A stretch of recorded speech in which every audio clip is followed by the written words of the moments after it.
সকাল হলেই কর্মস্থলের পথে ছুটতে হয় বন্দরনগরী চট্টগ্রামের হাজারো নারীকে। কেউ পোশাক কারখানায়, কেউ অফিসে, কেউ বা অন্য কোনো কাজে। আর তাদের বড় ভরসা গণপরিবহন। কিন্তু অতিরিক্ত ভিড়, ঠেলাঠেলি কিংবা নানা ধরনের হয়রানিতে এই যাত্রা অনেক সময় হয়ে ওঠে অস্বস্তির। নারীদের সেই ভোগান্তি কমাতেই চট্টগ্রাম সড়কে এবার নতুন সংযোজন, বিশেষ মহিলা বাস সার্ভিস।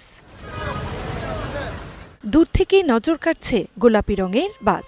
একটু কাছে গেলেই চোখে পড়বে আরও একটি বিষয়, চালকের আসনে নারী, সহকারীর ভূমিকাতেও নারী। মঙ্গলবার সকাল থেকে কালুরঘাট থেকে ইপিজেড রুটে যাত্রী নিয়ে ছুটতে শুরু করেছে বিআরটিসির বিশেষ এই বাস।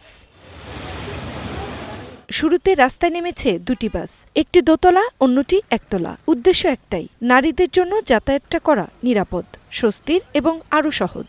সমস্যা ফেস করব না, কারণ আমরা বিআরটিসির থেকে ভালোভাবে ট্রেনিং প্রাপ্ত হয়ে এই জায়গায় আসছি। আমি সর্বপ্রথম ব্র্যাক দিয়ে ট্রেন করছি, আমরা 6 মাস করছিল।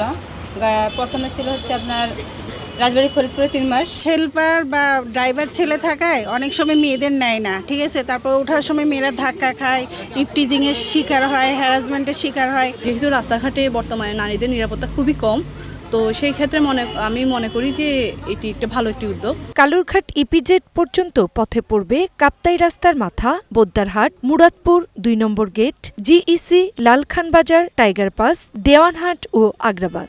দীর্ঘদিন ধরেই চট্টগ্রাম নগরীতে নারীদের জন্য আলাদা ও সংরক্ষিত গণপরিবহনের দাবি ছিল। এবার সেই দাবির বাস্তবায়ন শুরু হলো। জনপ্রতিনিধি ও প্রশাসনের কর্মকর্তারা বলছেন, নারীদের নিরাপদ যাতায়াত নিশ্চিত করতে এই উদ্যোগ গুরুত্বপূর্ণ ভূমিকা রাখবে। একটা বাসে ওঠা মহিলার পক্ষে সম্ভব না, সুতরাং এই যে নতুন করে একটা সিস্টেম চালু হয়েছে, এটা মহিলাদের জন্য নিরাপদ আর একটা হচ্ছে স্বাচ্ছন্দ্য বোধ।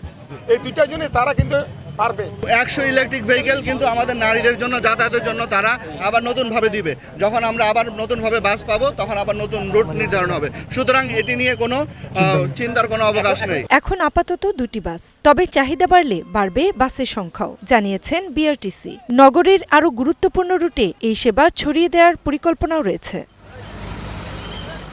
Global television news desk.